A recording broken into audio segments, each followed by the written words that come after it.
We are back. Freedom Radio. This is Tim Sumner, your host. Our next guest is Colonel Martha McSally. She is a warrior, a 26-year veteran of the United States Air Force. She is a triathlete. Let me get that in early. Go to McSallyforCongress.com. You are going to see such an impressive resume that you will not believe it. But she lived that resume. She was the first, America's first, combat fighter pilot after the restrictions were lifted in 1991, a graduate of the United States Air Force, holds a master's degree in all kinds of things. She's been great education. She was in charge of the search and rescue of the southern no-fly zone in Iraq.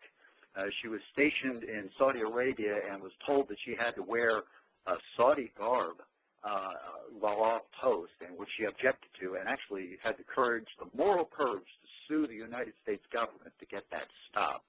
She was the commander of the 354th Fighter Squadron in Afghanistan and led from the front with more than 225 hours of combat missions in A-10 Warthog. And if you know what an A-10 Warthog is, and if you don't, you ought to go look at some video of this thing. I've seen this thing operate live fire. It is awesome, but you got to get low and slow and be right down there with it. You take a risk, and she did. She went bravely there. This is a brilliant lady, and we are so honored to have her on our show. Colonel Martha McSally, welcome to Freedom Radio. Well, thanks, Tim. That's a very nice introduction. I'm very humbled by that. Thanks for having me on the show. Well, I really didn't do it justice. I mean, I really tell folks, please go to McSallyforCongress.com, and it's McSally, McSallyforCongress.com, to look at your press resume. And among that, I should have mentioned, like, Bronze Star, Air Medal with 5 clusters. I think you got it 6 times. I think I counted 45 total medals. But right now you want to serve our country again in Congress, and that's so noble of you. We so much appreciate your willingness to do that.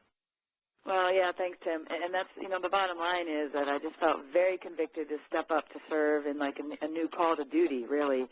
Our nation is at such a critical time, and we've got, we're going in the wrong direction, and we've got lots of things that are going wrong, and we got, I think, a vacuum of leadership and moral courage. And I've served my country since I was 18, and I just felt very strongly convicted that I needed to step up and serve again. And that's why I'm here. Our primary is in 6 days for the special election for the seat vacated by Gabby Giffords. But we're in a sprint, and we are going strong. Well, that's great. It's like any competition. This is to win the primary so that you can face off against the Democrat in June, I believe, is when the special election will be held.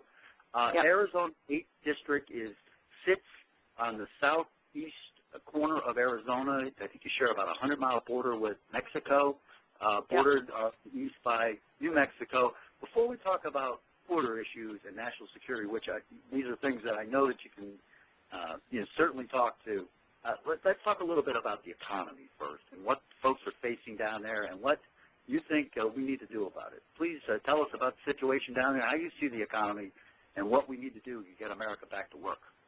Yeah, sure. I mean, as you know, we've got the slowest economic recovery or low crawl since the Great Depression going on right now. And Arizona was, deeply hit by this thing, especially in the housing market. It just was very difficult on the people of this district and in southern Arizona. And like most Americans, what they want is the federal government to stop trying to fix it, but to actually get out of the way so that small businesses can actually be the engine of the entrepreneurial spirit and the innovation of America, so the free market economy can grow and prosper and put people back to work. So the federal government keeps trying to fix it and stimulate it, and they keep over-regulating small businesses.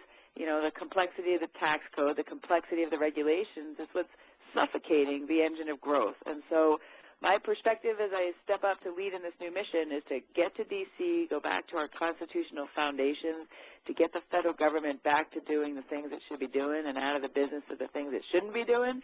And in this case, it's really the suffocating regulations and the complexity of the tax code and the high taxes that's getting in the way of the small business being the engine of growth to get people back to work again.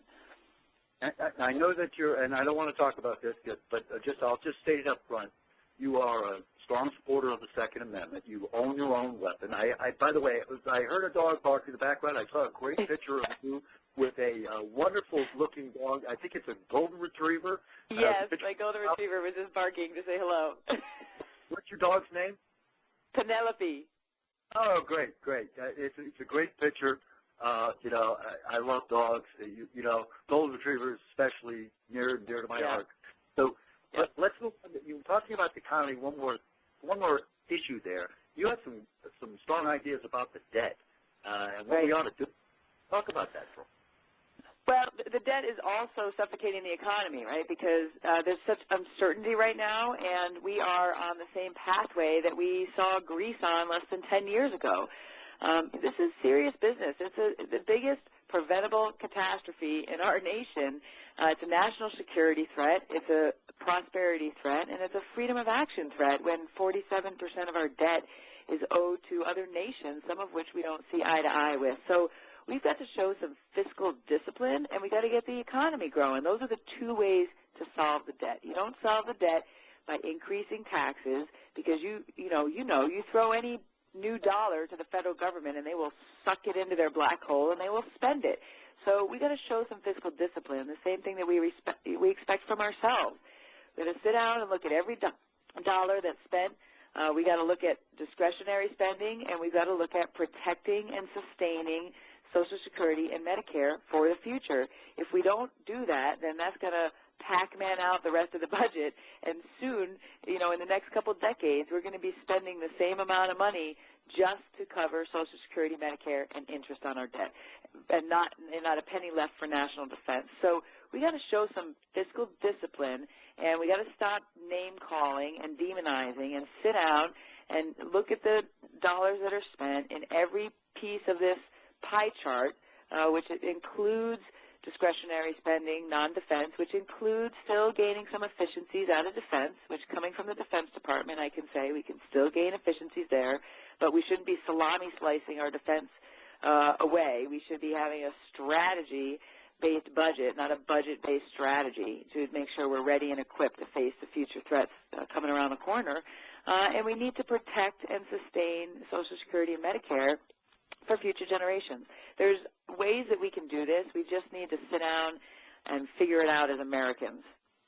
Yep, and we need to get it done as Americans. You're right. The time is now. Let's talk about a national security issue that the folks of Arizona, the 8th District, which sits, as I said, about shares a 100-mile border with Mexico. Talk about, you've got some interesting, great ideas, I think. At least folks need to sit down and listen to this, too, about our border security and what we need to do about it. Please talk about that. Sure. I mean, our border is not secure. Let's just make sure everybody knows that, regardless of what the federal government is saying.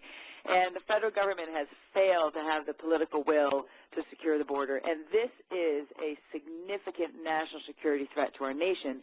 It's obviously a serious threat to the people of this district because we've got drug cartels trafficking people, slaves actually, not just, people. There's human smuggling, but there's also human trafficking going on. Drugs and then weapons and money in the other direction in and out of our neighborhoods. These cartels are fighting a war just south of us, and they're present now in over 1,000 cities in America, and they are freely coming and going into our neighborhoods, and the federal government has failed to stop this. So what do we need to do? First of all, we need to take it seriously. We're spending a lot of effort trying to make Arab and Muslim countries, democratic, 11.5 time zones away. We need to show the political will because this is a threat that is very close to home. And there's a war being fought. Almost 50,000 people have died in this war since Mexico in 2006 decided to try and take this on and bring governance to their ungoverned spaces and try and tackle this serious security threat. So, what we need to do is both a tactical and a strategic solution is what I'm saying. Tactically, I've planned operations like this before. We use, combined ground and air and technologies in order to be able to detect, monitor, and intercept illegal activity. So the barriers that are going up are helpful because they are delaying the illegal activity. If they're coming in a vehicle and they come up to a vehicle barrier, they have to at least try and figure out how to get over it. And right now, they're doing that. They're building ramps. They're cutting through the fences. They're catapulting their drugs over the barriers. They're using cranes to lift vehicles up and over the barriers. And the reason they're getting away with it is because we don't have manpower at the border. Our Border Patrol is not on the front line at the border actually monitoring these barriers. So we need to have the barriers, fences where appropriate, vehicle barriers where appropriate. We need to then have our manpower at the border. Anybody who's ever been in the military knows you got to be at the front line. If you've played football, you realize you put your strongest defense at the line of scrimmage. So put the manpower at the border, use some sensors and technologies that we have, unattended ground sensors, sonars, radars, other technologies, and combine that with air support at the appropriate level so that we're actually monitoring, detecting, tracking, and then intercepting this illegal activity at the border. We know how to do this. We're doing it all over the world. I mean, I've planned operations like this in Iraq and Afghanistan. We just need to put the political will into it. And what we've spent on this is equivalent, it's like rounding error compared to what we've spent in other places like Iraq and Afghanistan. And that's a tactical solution, but we also need to look strategically is what are the root causes of what's happening there with the drug cartels that are just south of us. And we've really had a failed strategy of engagement and understanding the security threats in our own hemisphere. And Mexico is our third largest trading partner, and their prosperity, security, and stability is in our best interest. So, we're doing a lot of engagement across the world, building partnership capacity and engaging with partner nations to make sure that they don't have failed states and that they bring governance to ungoverned territories. We need to take that seriously with our partner here to the south. So we need a whole of government engagement with Mexico, diplomatically, economically, and with security assistance that actually helps them to bring security, stability, and prosperity because it's in our best interest to do that, and it's so close to home, and we're just failing big time to do that. So we need someone who understands these types of threats and the strategic implications of them and knows how to go fight for that, and that's what I'm going to bring. We are speaking to Martha McSally of McSallyForCongress.com, Republican primary. She is running for Congress in U.S. Congress in Arizona's 8th District, and we so much welcome her here. She is a warrior, as I said. I have great respect for you, ma'am. This is coming from Sergeant United States Army retired. When I say ma'am, that is with all great respect for you, both as an officer and as a warrior. So, well, thank you, sir, and thanks for your service, too. Thank you very much. Let's talk about national security for a moment, the critical issues of your concern. And one thing I would like you to start with is talk about cybersecurity, because you have some great thoughts about this, and you've seen when our technology goes bad, that A10 Warthog that I mentioned before has lots of backup stuff, and it's a great thing. It's very strong, like the people that fly that. But you have some great ideas and some thoughts about cybersecurity, and talk about national security in general, please. Yeah, sure. And, yeah, just to give a plug, the Warthog is an incredible airplane, and it's the best in the world for close air support. But those technologies can fail. I mean, my most complex mission that I dealt with in Afghanistan was when I had my systems fail 4 levels of failure for my targeting system, which they said would never happen. But there I was with friendlies and enemy very close. We had troops out there on a reconnaissance mission. They came under fire. They were intertwined literally with the enemy all around in a winding canyon. They were low on water. They were low on ammo, and they needed our help in order to get out of there. And my system completely failed me, and I had to go back to the training, the world-class training that all Americans get, the training, the discipline, and the courage, and World War I technology, literally, where I was dialing down a hard standby pipper site and had to make sure that I arrived at the right airspeed, altitude, dive angle, and point in the sky corrected for winds while I pulled that trigger because the risk of fratricide is so high. So, yeah, I'm personally got experience, with our great technologies failing us, and just in that case, we, neutralized the bad guys, and we were able to get those Americans all out that night and home to their families. So that was my most satisfying but my most challenging mission. I worked on Capitol Hill for Senator Kyle for a year, about 10 years ago, 2000 to 2001. I'm sorry, 1999 to 2000. And I really focused, among other things, on our cybersecurity as a nation, our critical infrastructure, and how to make sure that we are protected from potential cyber attack, either by terrorists or by other nations. And I'll tell you, our vulnerabilities are significant. We have raced ahead in our capabilities and our reliance on cyber, but we're trying to do it sort of on the cheap. And in that sense, we've not had the protections there to make sure that our critical infrastructure can't be taken down. And I mean, this is not just military, but it's our power grid, it's our emergency response systems, it's nuclear, those capabilities that are running our nuclear reactors. And so, I had to become an expert on this about 11 years ago, and I actually wrote the Cybersecurity Act of 2000 that we just could not get passed in Congress because there wasn't the understanding or the seriousness taken back then. And sadly, it's really still a vulnerability that we are behind on. We've got near peers and potential adversaries that are developing cyber corps and cyber warriors within their military and are much more sophisticated than we are. We're finally taking some steps as a nation, but we're behind and we're on the defense here. And it's a serious threat. It's a threat to our military, but it's also a threat to to our nation.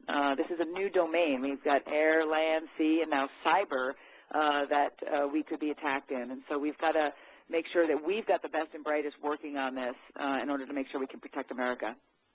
I think our audience will agree with me, having just listened to you for the last 14 minutes, that we have not just a brave warrior with great moral courage as well, but we have a person that is well-versed on these issues, on the critical issues for our nation now, both our economic future, our border security, and we just briefly touched on in the time available about national security. I would invite folks to go to McSallyforCongress.com to look at Colonel McSally's stance on these issues, do some research, do your homework, and this is the kind of person that I think we need in Congress, an experienced, valuable leader. We need more of them in Congress. Ma'am, before we go out, and give us kind of your closing pitch for why you should be the candidate and eventually the next Congresswoman from the Arizona 8. Great, thanks. I'm running against 3 guys in the primary, and it is next Tuesday. We got 6 days to go, and I was the last one in the race.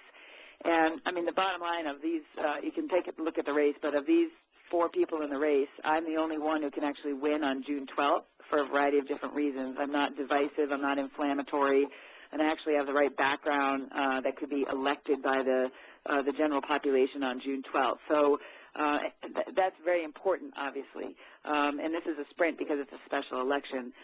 The other thing is I'm the only one who's got the background and the experience and the education to actually be effective, to deal with the complexity of the issues that are facing our nation, which is not just sound bites. I mean, these things are complex, and you need to understand them, and you need to be able to educate your colleagues on them, and you need to be able to lead in order to get things done. And so that's what I bring to the table, and we are, again, in a sprint to make sure that people understand my background and my story in the next 6 days so that I could be the nominee to win. We've been through a lot in this district with the Gabby Gifford shooting, and Ron Barber, I'll be running against on the Democrat side, was also shot that day, and he's a great man who's been through a lot himself. But I'm just asking the community, it's time for us to move forward. As difficult a situation that we've been in, we need someone with the leadership and the energy and the understanding of these issues in order to move us forward, because America is at a critical point, and we need that leadership and moral courage and someone who's got the experience in order to get these things done. This is also, to your listeners, this is an important race for our nation. It's the only race going on in America right now, and what happens in June is going to be an indicator to America as to what direction people want the country to go in for the fall. So this is of national importance, and I'm stepping up for this new mission because I'm a leader, I'm a warrior, and I'm a public servant, not because I'm a politician. And so my prayer is that we could sort a victory here, and we need your help. Even if you're not in Arizona, pass the word on to your friends. Check out my website, pass it on to others. Somebody in your network probably lives here.